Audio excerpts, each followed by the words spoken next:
Welcome everyone to today's webinar, Financial Excellence in Rural Healthcare During Challenging Times. Joining us today is Ralph Llewellyn, who's a partner in charge of critical access hospitals at Eide. Ralph, I'll now turn the floor over to you to get things started.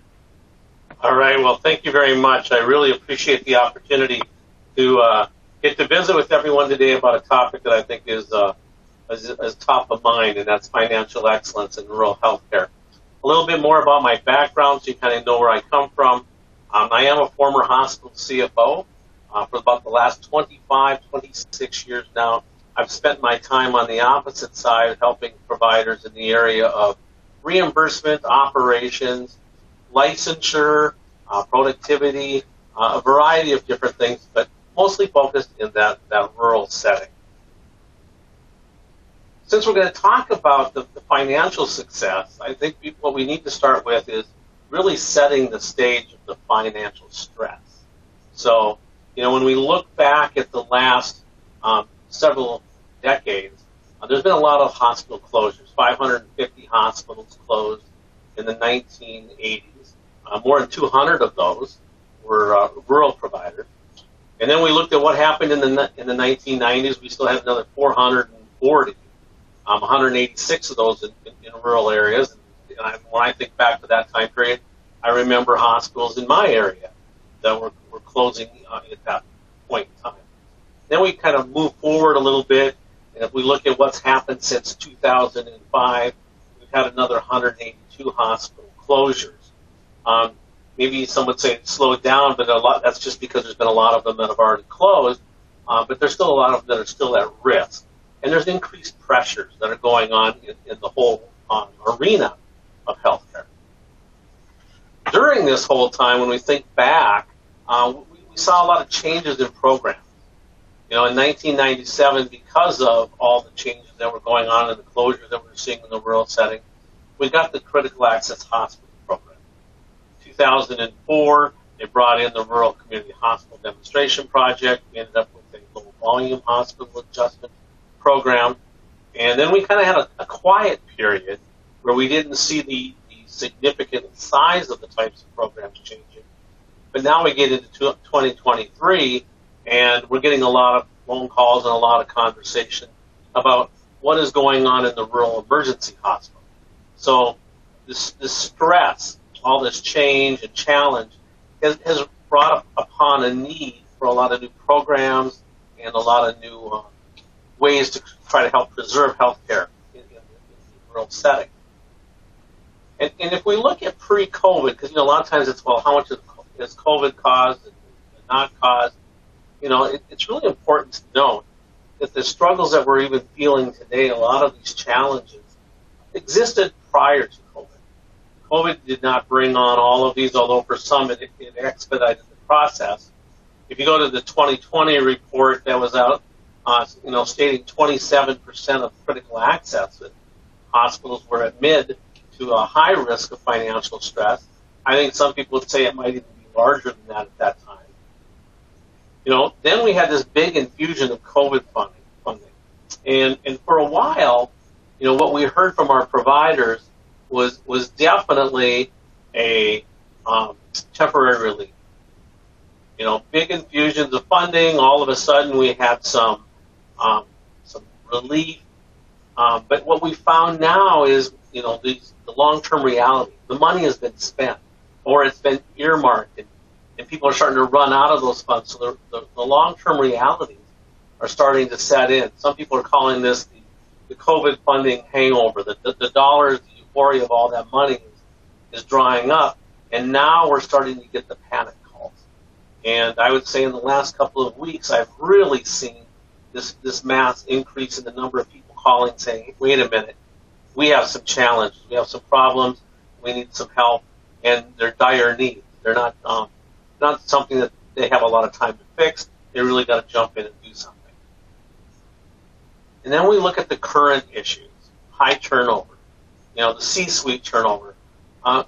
C-suite turnover isn't necessarily new, but when you start looking at the various, we're on Becker's, the Becker's reports that we get that show us the number of CFOs and CEOs that are transitioning. And the important part to note on those is that a lot of those aren't people that are transitioning from one hospital to another. These are people that are exiting. We're losing talent. So we got this high turnover at the C-suite, all staffing levels. I just read a report yesterday that's talking about how, a lot of the nurses that went into travel nursing, as they're exiting that option, they're not even returning back to healthcare. They're stepping all the way out of healthcare. Again, another void of talent. In our small rural communities, we just know it's hard to find the trained staff in the areas that we need them. And then when we do find the items, the resources, the tools that we need, what we're finding is that there's just a different cost component. Labor costs that went up, so that hourly rate that you're paying, we're seeing that across the country in many sectors. The cost of supplies, if you can find the supplies. The supply chain has gotten more expensive, and if you're one of those that are really looking to do something in the area of construction costs have definitely skyrocketed in the last year to 2 years.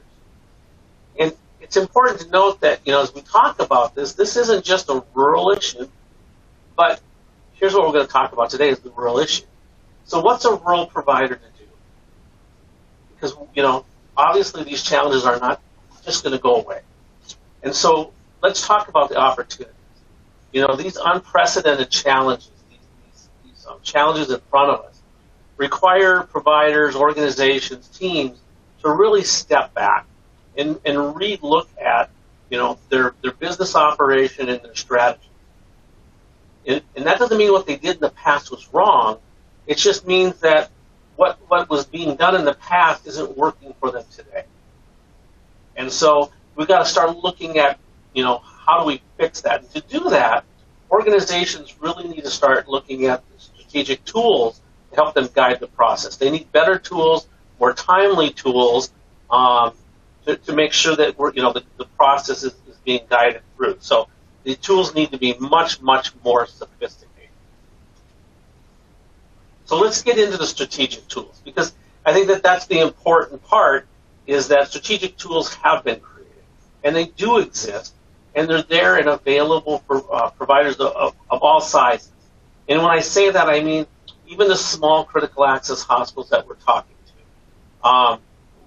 That is the ones that we're actually getting engaged in considering looking at some of these tools. Maybe they thought they were at price points in the past that didn't work for them, but now they are. It works for larger CAHs. It looks for those, we'll call them the tweeners, the mid-sized PPS hospitals in a rural setting, even with some organizations that are part of systems. There's a lot of different tools and ways to kind of work with them. So let's talk a little bit about the types of tools that we are considering as far as part of financial excellence. So the first thing we're going to talk about is pricing intelligence. So when we think about pricing, and for some of this, I'm going to go back to my days as a hospital CFO. And, way back then, and still to this day, pricing is still oftentimes a black box. And definitely up until the point when transparency came out, definitely has been a black box. Now, the recent focus that's been out there has really been talking about the pricing transparency, what we're putting out on our websites. Are we following the rules and making sure that we got all the shoppable services? Is it in a readable format and all those things? But while there's been a focus on pricing, it's been more on the transparency. It hasn't really been as much on what's the actual pricing, what's the exact price compared to someone else. And so that's where we're starting to see a lot of movement, a lot of activity in smaller organizations looking at a pricing strategy. And historically, I would say that the larger systems, the larger facilities, probably have had some of this in place. But the small rurals, it's been a challenge because of resources and things like that. So let's talk about what we're hearing. And really what it's coming down to is a lot more about philosophy and strategy around how am I going to set my prices. And so the benefits really start out with understanding the market. And that starts out with the facility basically having to step back and say, well, what is my market? How do I define my market? Who are my competitors? If they don't come to me, where do they go? So That might be your neighboring facilities. For some of you, it might not be your neighboring facilities because they may go to a much larger tertiary or large community and bypass others. But it's really starting to focus on that. You also have to find a better way and using tools to understand your payer contracts. That's a big challenge I've seen in organizations as far back as I go. Oftentimes, if I ask people in the business office if they even have a copy of the contract, they don't have access to it. They don't know what the terms are. They don't know the strategies on how to make sure that they're getting the most of the payment that they're due based on what was negotiated. But good pricing strategy really helps you and forces you to better understand the contract, knowing when can you put in the price increases, what are your maximums, what happens if you don't put in your maximums, do you lose that in the future? Those are the things you learn as you're going through these processes. And then you get into strategic pricing. And strategic pricing isn't the terminology of strategic pricing of old 20, 30 years ago when it was trying to find charge-based prices and up those, and ones that were fee schedules you didn't make as much of a change in. This is truly strategic in looking at when things are showing up on transparency on the website. What is my price compared to somebody else's that's a competitor? And am I trying to price this competitively so I'm appearing to be lower in the market? Am I doing some loss leaders? You get to be a lot more strategy in the process rather than the 5% increase from the price that had been the year before or whatever that is in the organization. And the last piece really gets into the defensible pricing part. And that is by using data, and this is using MedPAR data or commercial data or whatever you can have available in a specific market, is it provides a way to say that we've looked at our pricing, and yes, we understand somebody might think the prices are expensive, but in the market, we can defend them by saying, well, they're at this percentile, or we've got this percentage of providers that are more expensive, this that are less. We've done our homework. We've got the documentation. And the facility needs, as you look at this, not just the outward, what's going on in the pricing, but this really helps you have the documentation when people come in and ask the question. What is my pricing? And some of the better tools out there now, and the tools that we work with, help you understand what happens to the gross and net, revenue impacts. Because that's really what the CFO and the finance team is going to want to know as you're going through all this. Yeah, I know we're going to increase some charges, we're going to move some charges up and down and make them reflect better what's going on in the market, do some strategic things. But at the end of the day, I need to have a way of understanding how does it impact net revenue. And so that's using a lot of revenue usage reports, payer mixes, and everything else to kind of drill this down. And the positive piece is that, while in the past these kind of tools have not been out there and easily accessible to rural providers, affordable solutions do exist to address these needs, and they're available and can be scaled up to meet the needs of an organization.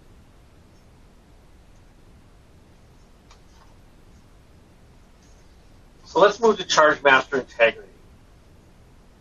Over the years, we've heard a lot about the importance of the ChargeMaster.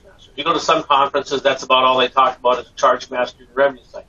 The whole conference is built around that. And what I'll tell you is that in our experience, some organizations do an extremely good job in this area, but many more struggle. And it's difficult to manage this process with changes in the rules, and changes happen every week. We have staff turnover. The staff we're bringing in aren't always individuals that have a lot of experience in this arena. So you have all of these challenges going on. So how do we keep up? And so that really gets into the whole area of ChargeMaster. So we've already talked about pricing, and excuse me, pricing is really important. I mean, don't get me wrong, each one of these has its place. Pricing is really good at making sure you get the charge set up correctly, but all of this strategy around pricing and what the amount is going to be and how it's going to look on our transparency website, it becomes irrelevant if the ChargeMaster is broken and the charges never make it to the payer, or the wrong charges make it to the payer. Now, when we're out in the market and we're looking at what's going on in the area of charge masters, there's a lot of different approaches. And there's pros and cons to probably every approach. But what I'll tell you is when it's properly designed, put together, this is really a lot more than just a CPT code or a revenue code scrub. It's more than just sticking it into a piece of software and having it kick out and say, these are your CPT codes that are no longer valid and these are your revenue codes that don't work. It's much deeper than that. It's much more than a pricing update. Sometimes when we get asked to look at a ChargeMaster review, what we find out is they really don't want a ChargeMaster review. They really want the first step that we talked about. It's more, they just want to look at their pricing. And so a pricing update itself is not truly a ChargeMaster review.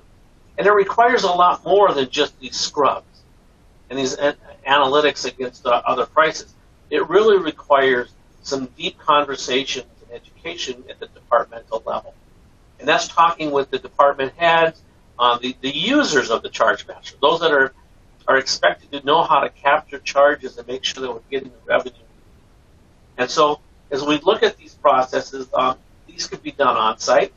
Historically, ChargeMaster reviews were probably always done on-site. However, even pre-COVID, we've seen a huge move in an ability to be able to deliver these kind of solutions remotely. Now, that includes things like webcam-type presentations, either on Zoom, Teams, or whatever. But it's still having conversations where there's an interaction. People are seeing each other's faces and really talking about how are we using this ChargeMaster? What's going on in the organization?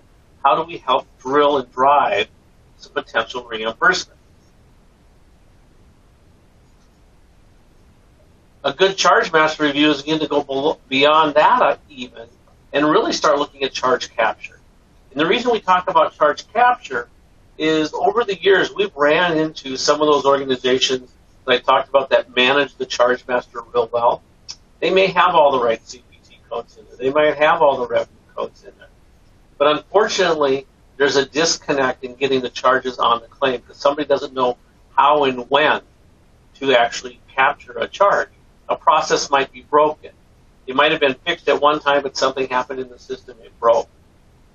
So looking at a charge capture review where you're really looking at the accurate utilization. So we got to have a good charge master, then we got to make sure that the utilization is going well. And, you know, typically when we look at this, I just actually grabbed a recent study that we had done that looked at, you know, kind of the various types of errors that are found. And these are true errors. You know, errors in CPT code and HCPCS assignments, 49% of the time. On modifiers, 44% of the claims had errors in modifiers. Documentation, 38%. And, you know, what this all tells us is that there's this opportunity that there's revenue that's being leaked. So the work's been done, the staff have performed it, but somehow there's something wrong in the charge capture process that really needs to drive the revenue correctly. And so we've got to figure out what's going on and how you fix that. You do that through some charge capture. In amongst all that, it can be part of a charge master review, sometimes not. It's really a review audit of coding. And this is really looking at codes, CPT codes, ICD-9 codes, diagnoses, coverage, you know, overall documentation. Sometimes we find there's lacking documentation, so there might be training on documentation so that you can capture charges that, you know, maybe were otherwise missed. But in this arena, there's definitely at times a significant amount of opportunity and risk. Because if you're missing documentation, it might mean that you have a risk of somebody taking dollars away also. So definitely some huge opportunities using ChargeMaster tools to drive some reimbursement opportunity, hopefully some revenue cycle also at the same time, becoming more efficient. So, denials intelligence. And in denials intelligence, I borrowed this from one of my staff that had found it. I really like this slide. Denials intelligence, prevention is better than the cure. And I think that there's probably not a better thing to start out with in this arena. Because what we find is that we're not always willing to get things fixed on the front end in denials, but we'll spend a lot of money on the back end fixing. So whatever we can do on the front end probably provides some real opportunity. Denials have always been a big issue as far as long as I've been in healthcare. But the challenges are getting larger, and we really saw a big uptick in the amount of issues that we've ran into in denials at the beginning of this last year. And I think what we're seeing is we have new payers entering the market. We have new processes that are being put into place, changes in coverage, what's covered, not covered, new rules. It just definitely a big increase in the amount of denials we're seeing. So if we look at some studies out there, average denial rate increase since 2016 was 23%. 23% more time needs to be spent fixing at a minimum. The denials caused on the front end, 50% of the denials are on the front end. These are internal things around registration, eligibility, authorization, things not being covered. And the top denials still are really sitting in registration and eligibility, which means at the end of the day, when we get over to the denials that are preventable, that's a large portion, 86%. Meaning 80% of the denials that are happening could be avoidable, which means somebody is actually, hopefully, spending time fixing something that we could have avoided breaking in the first place. And so denials management really gets into what can you do to identify the causes and put into corrective action so that you're not spending time fixing individual claims one-on-one on the back end. So denials intelligence really becomes a process of defining, measuring, analyzing, improving, and then getting back down to control. So let's move into obviously we have defined denials, but then we get into the measurement side. And this is where are we at? And so this is just an example of a screenshot of the tools that are available out there. Start talking about how much was submitted in claims, how much were denied, what's our denial rates, where are you in your denial rates? Do you even know that? And you can start looking at here and looking at trends, start to see what percentage and how many dollars are we getting each month in denial. But with these new tools that are out there, we can really start to drill down in the data, and that gets into that analysis. So we've got to analyze what's going on. So what's the cause of the problem? We can drill down and figure out, is it a certain payer? Is it a certain department? Is it lab? Is it radiology? Where are our challenges? Get down to CPT codes. Are there certain CPT codes that are showing up, or denial codes? You can break it down into what's avoidable, what's not avoidable. And really the goal here is to get down to what's the root cause? What's the thing that's broken on the front end or throughout the process that's causing us to have to do all this rework and reconfiguration on the back end? And so it prepares the organization to start developing that corrective action. So you identify the root cause, you start looking at the corrective action. So now you can get into that point of really starting to implement and improve. So you go through, you put in your improvements, you get that going, and then that moves us into the final step, which is the process of control. And that's going back and saying, okay, now we go back and look at how are we looking today. We made our changes, and then you go back and say, okay, what changed? Did we get better? Did we not get better? And then once you find something that's better, now you can go back and say, okay, where's my next low-hanging fruit? Where's my next opportunity? And you start putting those corrective actions. The process here is to really fix things on the front end, not on the back end. So let's go back and talk this through one more time. The whole process of gathering the data on the front end, trying to find out where are those recurring issues. Then we drill down into capability, using drill down capabilities, we get to the root cause. What's causing it? What are we doing over and over and over again that's broken? It just creates more work on the back end. And by identifying that, we reduce unnecessary resource utilization. And I know almost all of you are struggling with staff levels, trying to figure out how do I have enough staff to get the work done. Sometimes it isn't that we need more staff. We need a better process. And by getting better processes, we can use the same number of people to get more things done because we fixed the broken process. At the end of the day, ultimately, what we're trying to do is improved financial performance by preserving those dollars on the front end. And even if we are collecting it on the back end, if we've had to chase down those funds, there's a cost with that. And we're trying to really avoid that. Staff already have enough other things that they need to do. We're trying to drill down what can we do to make it more efficient. Next, we'll talk about some of the tools in financial excellence as we view it that are around optimized financials and EHR, EMR integration. I remember well my days as a hospital CFO and spending a lot of time on the month-end process. Very, very challenging. This is 20-some years ago. Systems were a lot less integrated than they are today. The challenges of manual processes really made things awfully difficult to get things done timely and on an ongoing basis. And those challenges still exist. So as we look at this, what we're finding, and we're working on solutions with providers on this, is, financial reporting is manual and time consuming. It takes excess resource utilization to get financials done at the beginning of the next month.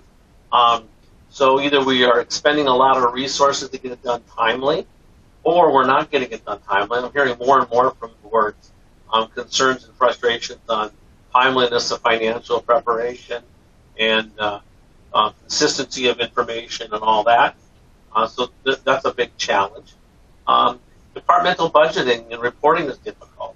Oftentimes it may be in different systems. Budgeting, because the systems are lacking, maybe top down, not a true bottom up, building up that budget, so it's something that can be reported against. And a lot of manual efforts along the way.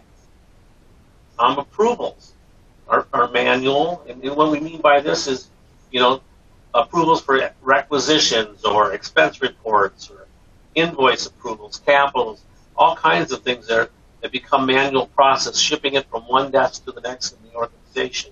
And all of that takes time. It's prone to getting lost, prone to missing payments that are due, all of that. Departmental requisitions, even. I need supplies. Well, a lot of times that's manual. I know when I was in my organization, everything like that was extremely manual, and oftentimes requests got lost. They were either put in mailboxes and lost, or information was requested in the hallway, and the conversation was lost. All of those things are there that are manual. Material tracking is still oftentimes manual, not automated. Even within the EMR and the ERP, recording data back and forth is very manual, or may not even be performed on a timely basis, which impedes the ability to have good reporting. There's tons of other operating manual processes. And so the solutions that we've been working with there is the ability to automate and streamline processes through NetSuite implementation, using the NetSuite tools to better tie into a lot of these EMRs and other systems to make reporting much better in the organization, as far as the ability to automate, streamline it, make it easier to get the same amount of work and more done. And here's an example of a dashboard on some of these new systems. I really like this one here. It gives you a lot of things on the side. You got reminders. Here's bills to bring approved, expense reports to approve, invoices that are over 30 days, journal entries you need to approve. All kinds of reminders that are automated to keep the process moving. And you've got obviously the financial indicators also that can be shown in the tool sets. We now move to the tools around cost report management. When I was thinking about this one here, I was thinking back, over 20 years ago, hearing someone saying that, the importance and impact of the cost report will soon go away. And here we are, not in the 90s when I was hearing that, but now in 2022, and the cost report is still there. It's still an important tool. We can talk about should it be as important as it is or not, but the fact is it is a tool that's very important because it drives a lot of reimbursement for a variety of different providers. You could drive reimbursement for critical access hospital, obviously, at 101% of cost. That's a big driver. Impacts rural demonstration project providers based on how they're reporting their information there. Impacts low volume hospitals, as well as it may impact others, those tweener hospitals. If you're getting DISH, if you're getting IME, if you're getting other payments, there's definitely a lot of different organizations that are impacted by the cost report. But there's a lot of challenges in the cost report. And, let's first start by just being honest and fair, is that it's a complex process. And not only is it a complex process, but it's not something they teach you in school. I haven't seen a college course on Medicare cost reports. And some of the concepts maybe we were taught in accounting classes with cost accounting and things like that, but the concepts of how the cost report works and the rules and the regs, definitely not there. And oftentimes, when we look at the cost report, it's treated as more of just a reporting of the past. And that's probably, in the sense of the Medicare's eyes, what it is. It's recording and reporting what you did in the past. But there's a lot of planning opportunities that are available when you're looking at the cost report in that perspective, looking forward versus backwards. And so there's the data collection side of it. Are there ways to look at improving data collection of what's being collected in the cost report to either preserve data, meaning that maybe your data collection is weak and subject to somebody maybe trying to challenge it, or does it have a way that you could improve it so you could actually improve reimbursement, better time studies, better other pieces along the way. Allocation methodologies. When critical access hospitals first came out, there was a long time period there where a lot of the focus was working on improving the allocation methodologies, the step downs, the overhead allocations for various departments. Over the years, oftentimes we've seen that kind of take a back seat, and people aren't looking at that as much. But I can tell you that there's still a lot of opportunities as payment methodologies change around us. I can tell you that the changes in the RHC rules have changed some allocation methodologies and strategies that you may want to consider. And there's still a lot of requests going out to change allocation methodologies. In fact, we just got one in yesterday from a provider that we hadn't worked with before, came up with a allocation methodology that was requested to improve reimbursement, and it was approved. It also looks at, organizational structure opportunities as you're looking at cost report. And this doesn't always mean that you have to break organizations apart. I think oftentimes that's what providers and consultants look at, is how can we separate organizations to make them, a little better from a reimbursement allocation methodology. But sometimes it's having conversations about reorganizing the structure internally of the organization, and who's doing what and how it's being done. That can also have some significant improvement. And then just the understanding of Medicare rules and regulations, as well as the changes in interpretation. Because the change in interpretation may change your strategy with something that was there in the past. So when do you do these? Because, obviously there's two times that you can do this. Oftentimes it happens during annual preparation. But the focus on annual preparation oftentimes is just getting the report out the door. And we've got 5 months, and a lot of times the data takes us a while to get that all pulled together. This is really looking at, how do you change the future. So sometimes that's a different review. That might be an interim review or an outside review. And oftentimes that's where I get called in, some of my colleagues get called in. So we get asked to look at a cost report that maybe we didn't even prepare, to say, hey, tell me what you see here for opportunities. What can we do different? It may be a very accurate reporting of the past, but is there something here that says we could do something different? Could we change the way we operate, change the way we look, and provide a better financial picture, better viability for our organization, really set ourselves up for better financial success? We've spent most of the time to this point really focused on monitoring, or the revenue side. But, there's the other side of it, too. It's the expense side.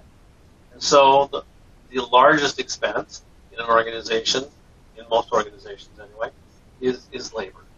And so monitoring and managing productivity is definitely an important piece of the puzzle in how that works.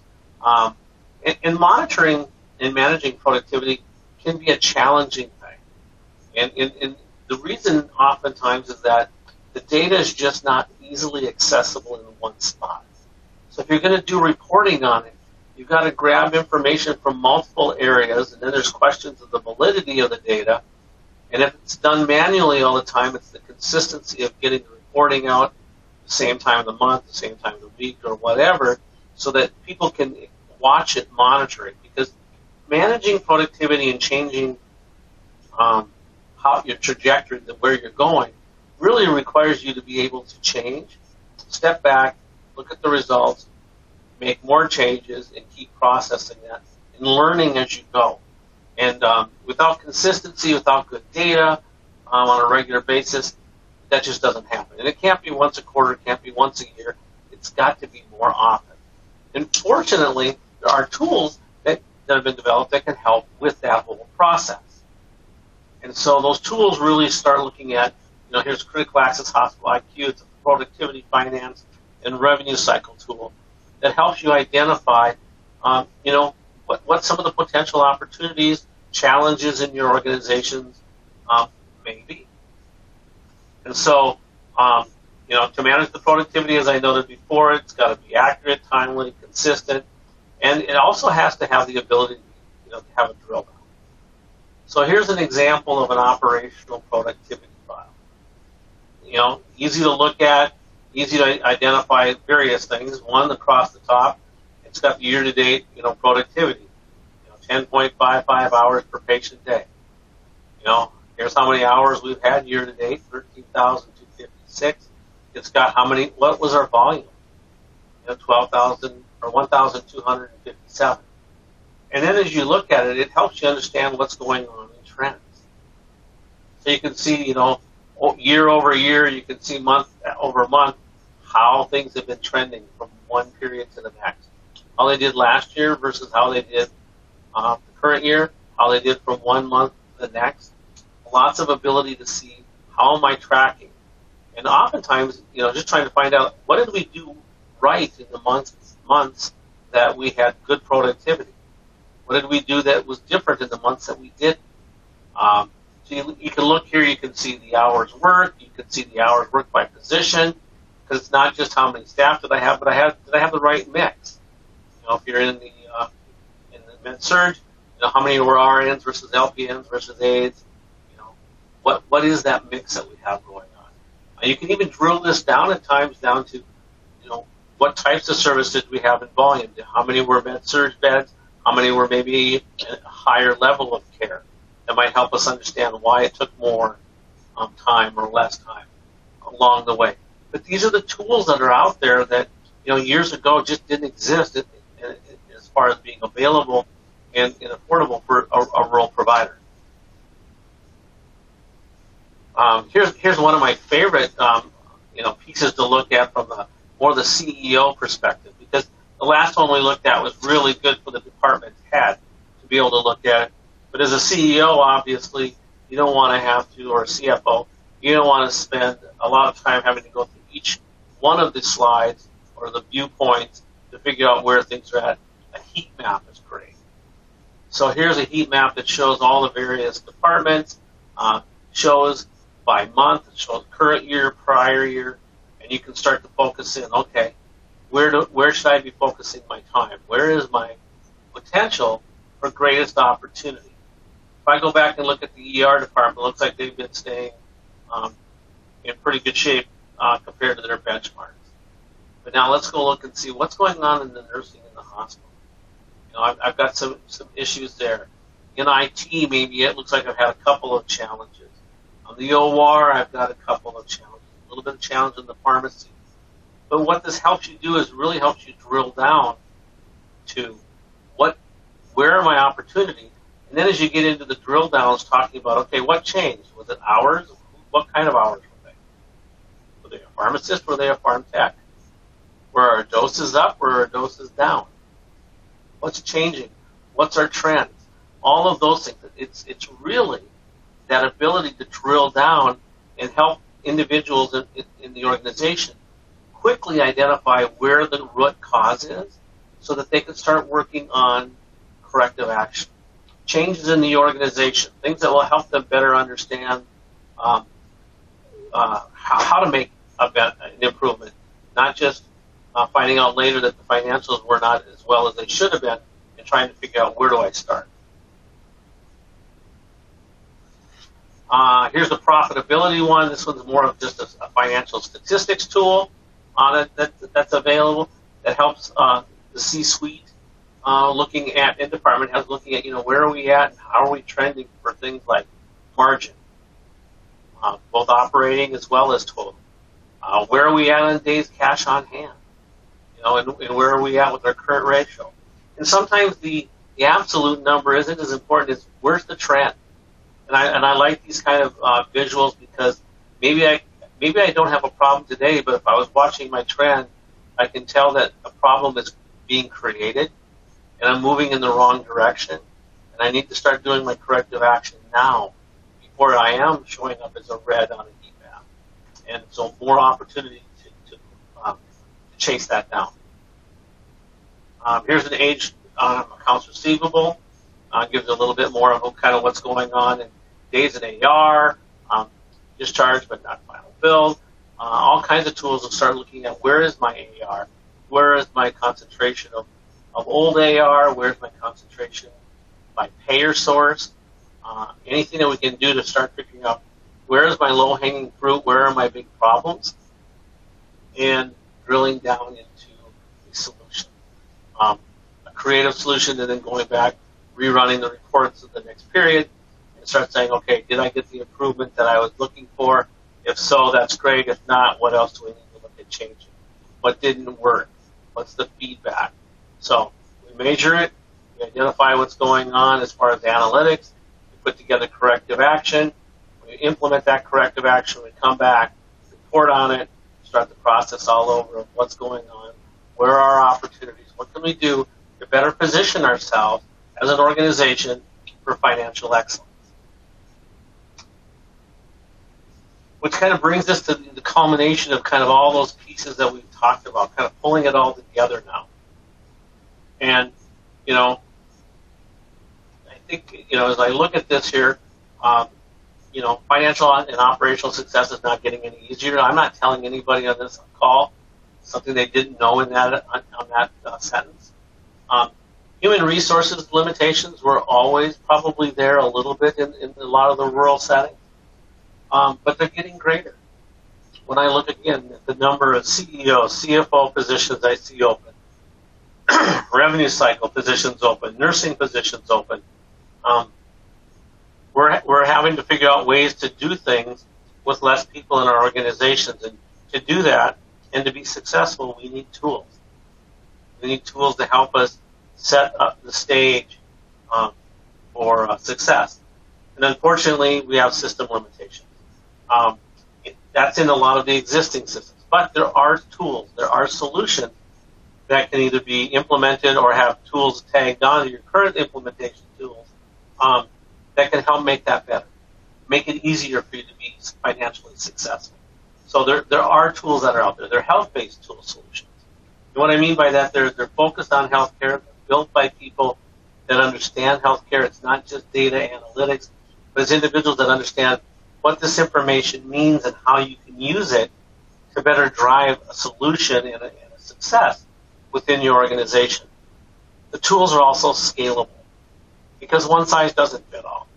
A small organization might need something different than a big organization.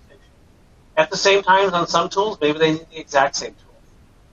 But the ones that need to be scalable can be scaled down to size, scaled down to work. And another important piece is that it doesn't have to happen all at the same time. We've talked a lot of different solutions, and a lot of you are, I know, again, back to the resource limitations. Trying to implement, trying to step up and do things would be difficult to implement many things all at once. For some organizations, many things at once wouldn't be as much of a challenge. The key is that you can look at bundling and unbundling things as you need them. So find your lowest hanging, find your biggest opportunities, chase those down, put those solutions into place. It builds the processes in your organization, hopefully provides better financial results, which allows you to be in a position to continue to enhance the tools, enhance the pieces that you are looking to utilize within the organization. So financial excellence and the tools that are out there, it starts with pricing intelligence. It doesn't have to. I mean, you can go in any order, but what we presented today, pricing intelligence. Get the pricing set right. Have a good strategy. Have it be defendable. Make sure you're getting all the dollars for what you should be for each individual service by having a good set price. ChargeMaster integrity. Making sure that ChargeMaster is built. Make sure that it's being utilized correctly and that the documentation behind it supports it so you can make sure that you're not only capturing the revenue, but you're going to get to keep the revenue. Denials intelligence, we talked about, how do we prevent problems rather than just fix the problems. We have to do some fixing, we have to do some changes in operations, but our goal is to put those changes in place to make sure that we don't have the problems in the future. Optimizing our financials and EHR integration, the days of being able to do a lot of manual work or not getting the work done, we got to put that to our past. And there are ways to do that using solutions that are available and are working in small, mid-sized, and larger organizations. Cost report management, again, that's how a lot of facilities get paid at the end of the day, by Medicare and sometimes Medicaid, depending on the state. Making sure you've made all the right election to do the right things. You've structured your organization correctly. Your staff have already done all the hard work of getting the patients in the door, doing the work, forming it, documenting it, coding it, billing it, getting out the door. The cost report management side is to make sure that we're capturing and keeping all the money that we have coming to us for that process. And finally, monitoring and managing productivity. Scarce resources, we need to make sure we're managing them correctly. They're expensive resources. They're necessary. But we definitely need to make sure that we're managing, tracking, and figuring out best practices. How do we make sure that we're being good stewards of the dollars and cents that have been provided to the organization? So with that, I think we're ready to turn it over to see if there's any questions out there. Fantastic. Thank you so much, Ralph, for that excellent presentation today. Looks like we've got about 10 minutes or so left for any questions from the audience. Looks like we've already got a couple of questions coming through, so we'll try and get through as many as we have time for. Just a reminder to anybody out there, you can submit a question by typing them into the Q&A console on your screen. So, Ralph, without further ado, we'll dive into the first question here. First question is, how often should my ChargeMaster be reviewed? Well, that's a great question. There's a lot of theories out there. We profess and take the position that a good ChargeMaster review really should be good for 3 to 4 years. And really what it comes down to and what allows a good ChargeMaster review to go that long is that it's heavy on education and helping people understand how to utilize it and the theory about how you set charges, how you report charges, and rules. If it's a high-level review and it just scrubs CPT codes, well, those got to be done every year anyway, and you need to change CPT codes. But a true deep dive, properly done, I'm a firm believer of 3 to 4 years. I've seen some organizations do it a little more frequent, and I've seen some that have been able to maybe get to a 4th or maybe a 5th year. But after that, if you have turnover, you start to lose some of that institutional knowledge, and it's a great time. Okay, thank you so much, Ralph. The next question, I feel like you touched on it a little bit towards the end of the presentation, but might be beneficial just to expand on it a little bit for our audience. And that question was, can this platform be scalable to my organization's specific needs? Yes, and, there's a core portion of the tool, it's basically built and works. But to be able to scale it up to a large organization or a smaller organization definitely works. Let's say pricing. A small organization might have less pricing line items to deal with than a large organization. That's scalable. That works that way. ChargeMaster reviews are scalable. Each of the tools along the way on how you set that up definitely is scalable. Got it. Thanks for the clarification, Ralph. And following on from that, is this something that has to be done all at once? No, it doesn't. That's kind of the nice part of the tools is that you can pick which pieces are your biggest pain point, and I'd highly recommend that. You really need to look at where your biggest bang for your buck is, your biggest ROI, your biggest opportunity. Got it. Thank you, Ralph. And speaking of that, we have another question here which kind of relates to the tool cost and ROI.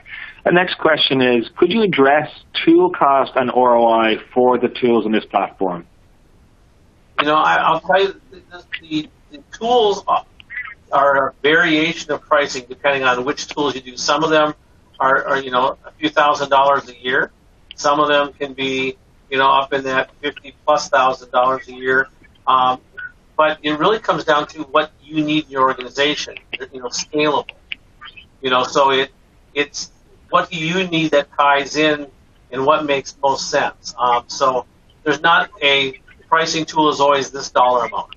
There's some ranges and things like that, but it's really what is it you're looking for, and we'd be glad to give you an idea of what that would look like based on a better understanding of your organization.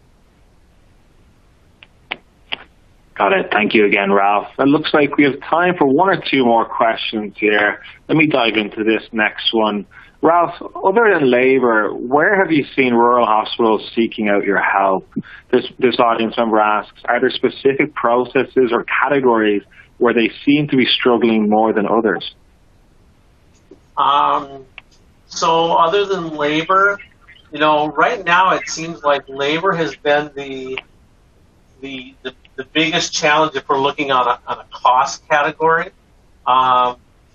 I would say the one behind that has been a little bit around, we're seeing some growth in questions around new builds, when people are doing renovation and things like that, because trying to figure out what is it they really need as far as size.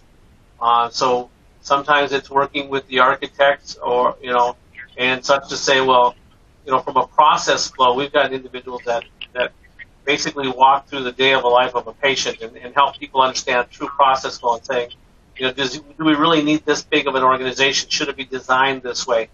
Trying to find ways to maybe carve out appropriate pieces of the construction project, because construction is just so high right now. So that's probably been the other area, which can also impact long-term labor costs. Got it. Thank you for your clarification there, Ralph. Next question we have. Next audience member asks, have you any suggestions, Ralph, on how to build a governance committee combining clinical, EHR, and accounting staff with purpose and understanding? Wow, I wasn't prepared for that one. A governance committee, I'd have to think that one through a little bit more. If that person wants to drop me a line separately, I'd be glad to, see if we can come up with some thoughts. I think that is I've got some IT people on our team that I think can help in that arena with doing that, but I would want to get their input. You got it. Thanks, Ralph. It looks like we're just coming up towards the top of the hour now. Ralph, before we close out, I'll just hand it over to you. Are there any final thoughts or anything you might think is important to add, leave our audience with before we wrap up today? I think the most important piece is probably a couple of them. One is there are tools out there today. And these are tools that didn't exist in the past, and they weren't necessarily always scalable to rural providers. They're available maybe for 400, 500, 600 bed hospitals or bigger. And the other part I would say is that over time, the price points, the affordability of tools has changed also. So if you've looked at tools in the past and you had to step away because they just weren't an appetite you could have, it's time to re-explore. A lot of the tools out there are priced way differently than what we would have anticipated 5-10 years ago. 5 years ago with some of these tools, I'd have told you there's no way we're going to figure out how to get them into a critical access hospital, but now we're placing them. Got it. I think that's a perfect note to conclude our conversation today. Again, thank you, Ralph, so much for that excellent presentation and the Q&A as well. And a big, big thank you to our sponsor, Eide, for sponsoring today's webinar. Thank you so much for joining us. Have a wonderful afternoon.